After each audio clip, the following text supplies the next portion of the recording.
Темата за која денес сме собрани е од ден на ден се повеќе присутна во јавните дебати, затоа што е од исклучителна важност за граѓаните и за демократските процеси во целина.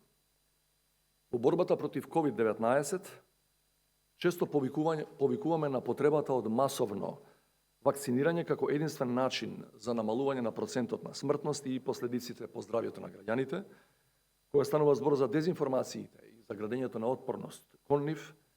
На сличен начин треба да развиваме еден вид на заштита која подразбира градење на лична и на институционална отпорност. Живееме во времења во кои изворите на информации се многобројни и каде што социјалните медиуми масовно се користат за комуникација со различните публики. Интернетот одамна стана основна алатка за работа, за учење, за забава и за комуникација.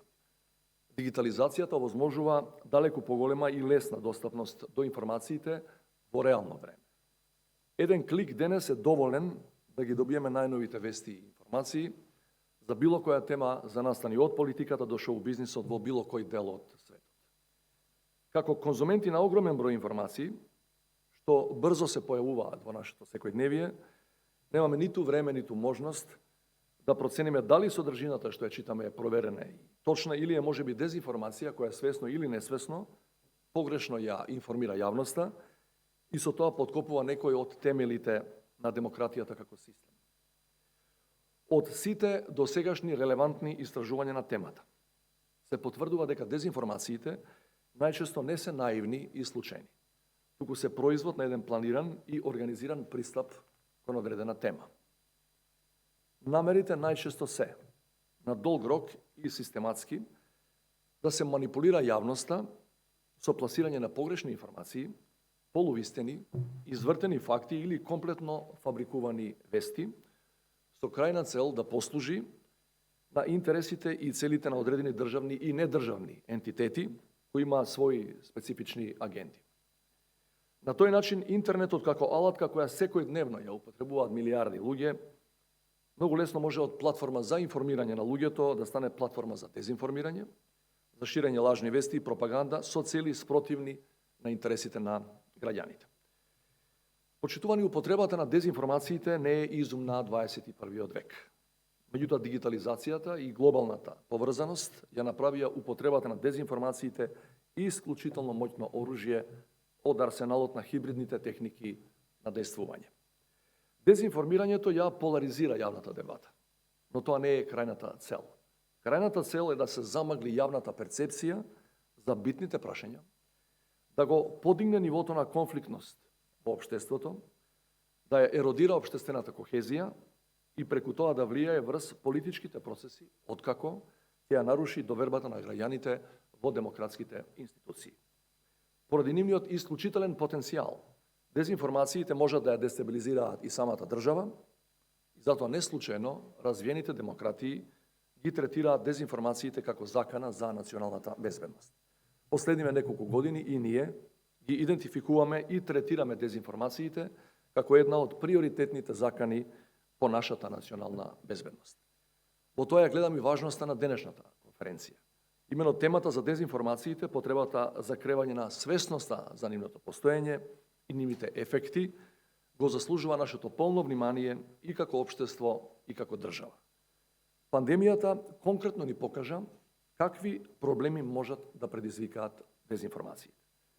На глобално ниво, не само кај нас, така наречената инфодемија ја заостри јавната дебата по ова прашање, објективно ја намали ефикасноста на мерките на политиките за справување со пандемијата, го зголеми колебањето на луѓето во однос на вакцинирањето и конечно ја постави сцената за појавата на најневеројатни конспиративни теории на заговор, за биолошки војни кои треба да го намалат светското население, за наводно чипирање и контрола преку вакцините од страна на светски центри на моќ и така натаму и така натаму.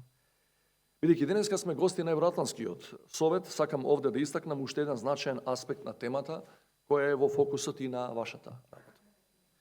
Како држава која неодамна стана членка на НАТО и очекува да почне преговори со Европската Унија, моравме во време на пандемија да се справуваме и со организирана кампања за дезинформирање, koje имаше за цел да го сврти јавното мислење наспроти евроатлантските организации со интензивна употреба на квази аргументи дека тие организации наводно не и помагаат на Северна Македонија во време на пандемијата.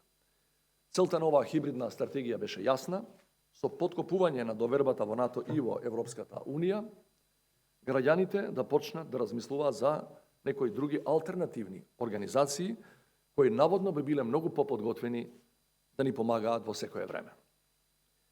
Почитувани, очигледно е дека зајакнувањето на отпорноста кон дезинформациите е комплексна задача, затоа што треба да изградиме системска, но и лична отпорност кон нив.